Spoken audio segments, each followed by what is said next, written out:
1 जून 2009 की रात ब्राजील के रियो डी जेनेरो एयरपोर्ट पर एक विशाल विमान उड़ान भरने के लिए तैयार खड़ा था। यह विमान था Airbus A330। Flight number air France 447। गंतव्य पेरिस, फ्रांस। इस विमान में कुल 228 लोग सवार थे, 216 यात्री और 12 क्रू सदस्य। यात्री आराम से अपनी सीटों पर बैठे थे। कुछ लोग सो रहे थे, कुछ फिल्म देख रहे थे। किसी को जरा सा भी अंदाजा नहीं था कि ये उड़ान उनकी आखिरी उड़ान बनने वाली है। रात के 7:29 पर विमान ने उड़ान भरी। विमान धीरे धीरे आसमान की ऊंचाई में पहुंच गया। 35,000 फीट की ऊंचाई पर विमान स्थिर था। कॉकपिट में बैठे पायलट पूरी तरह आश्वस्त थे। ऑटो पायलट चालू था। सब कुछ बिल्कुल सामान्य लग रहा था। लेकिन आगे एक खतरनाक तूफान उनका इंतजार कर रहा था। जैसे ही विमान अटलांटिक महासागर के ऊपर पहुंचा, उसे एक भयंकर तूफान का सामना करना पड़ा। आसमान में बिजली चमक रही थी। विमान जोर जोर से हिलने लगा। यात्रियों को डर महसूस होने लगा, लेकिन पायलट अनुभवी थे। उन्हें लगा कि वे इस स्थिति को संभाल लेंगे। तभी अचानक एक छोटी सी तकनीकी समस्या शुरू हो गई। विमान के स्पीड मापने वाले सेंसर, जिन्हें पिटोट ट्यूब कहा जाता है, बर्फ की वजह से ब्लॉक हो गए।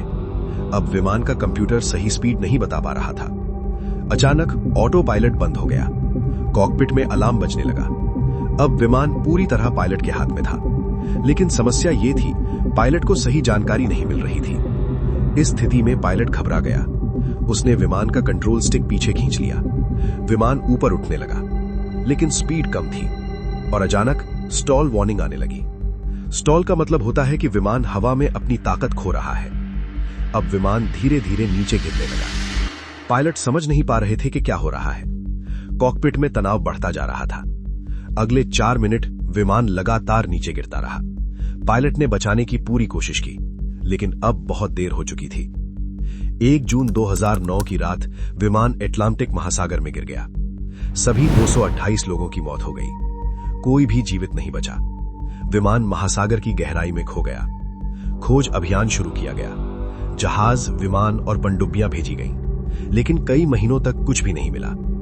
यह घटना एक रहस्य बन गई। 2 साल बाद समुद्र की 4000 मीटर की गहराई में ब्लैक बॉक्स मिला। जब उसकी रिकॉर्डिंग सुनी गई तो सच्चाई सामने आई।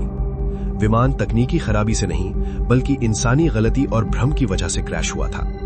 अगर सही समय पर सही निर्णय लिया जाता तो शायद 228 लोगों की जान बच सकती थी। एयर फ्रांस फ्लाइट 447 की यह घटना आज भी दुनिया की सबसे दुखद विमान दुर्घटनाओं में से एक है। इस घटना के बाद विमान सुरक्षा नियम और भी सख्त कर दिए गए, लेकिन जो लोग उस रात खो गए, वे कभी वापस नहीं आए। ये घटना हमें सिखाती है कि कभी-कभी एक छोटी सी गलती एक बहुत बड़ी त्रासदी बन जाती है।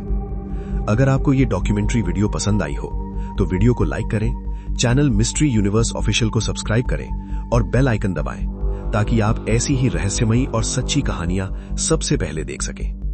मैं मिलूंगा आपसे एक और नए रहस्य के साथ। तब तक सतर्क रहें।